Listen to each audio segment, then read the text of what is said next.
Vous comprenez, j'ai accepté un travail pour 150 euros. Ce taf, c'est juste pas ok du tout.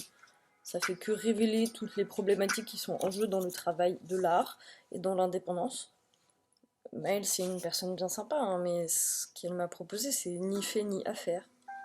Alors oui, pour elle, c'est refuser la précarité et le bénévolat encore une fois, mais pour moi, c'est littéralement me faire exploiter au profit de l'émancipation d'une autre personne. Alors, ça marche pas. Sauf que moi, j'avais pas réfléchi, j'avais besoin de bouffe, alors j'ai dit oui.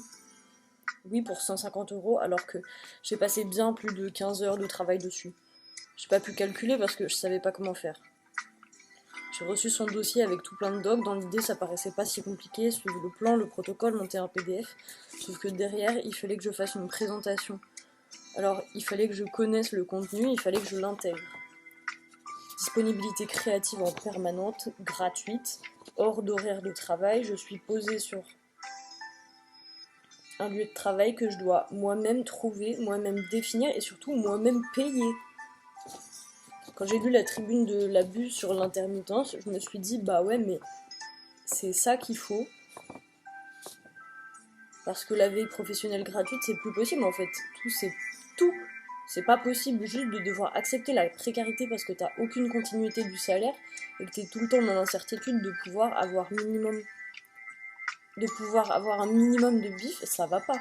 Non, parce que en plus, bah oui, c'est super pour le capitalisme. Nous, on regarde, on flex. Nous, regarde, on flex. Surtout, genre, littéralement, tout le droit du travail, il n'existe pas, mais par contre, on est tout le temps là pour faire plein de trucs super trop top pour les institutions, même pour l'État, des fois, genre, Monde Nouveau, vous avez vu ce projet ou pas? C'est chaud quand même. Genre, le bif, on en a besoin sur des bails, genre là, les écoles ou des théâtres, ou plein d'autres lieux de culture, mais non. L'État, il te lâche des millions d'euros, mais pour un gros projet juste rincé et que des artistes sont obligés d'accepter parce que ça leur fait du bif. Genre les compromis, c'est H24, c'est fatigant. Alors, ouais, l'idée, ce serait de trouver une balance entre être dans l'institution et en même temps être autonome, mais c'est hyper dur de trouver cette balance. Genre, vraiment, c'est un parcours du combattant. Tu dois être toujours ultra vigilant pour savoir si t'es cohérent ou pas, si t'es pas genre juste complètement à côté de la plaque et que tu deviens tout doux et que tu mets tes valeurs et tes engagements de côté. C'est pas possible en fait de devoir juste travailler et en même temps être sûr que t'es pas genre complètement l'outil du capital. Et en même temps, je parle même pas de la question des tokens, genre, moi je suis PD et bah, je sais que j'étais invitée dans des expos pour ça. Bah oui, je trouve ça même plus surprenant. La question qui se pose, c'est juste comment on fait pour éviter ça et pour qu'on ait quand même accès un minimum à ton travail et que ce soit pas juste dénué de tout compte de tout, qu'on te retire pas tout le propos, ou que ce soit juste pas l'institution qui se donne du mérite à inviter des personnes minorisées. La vie c'est chiant.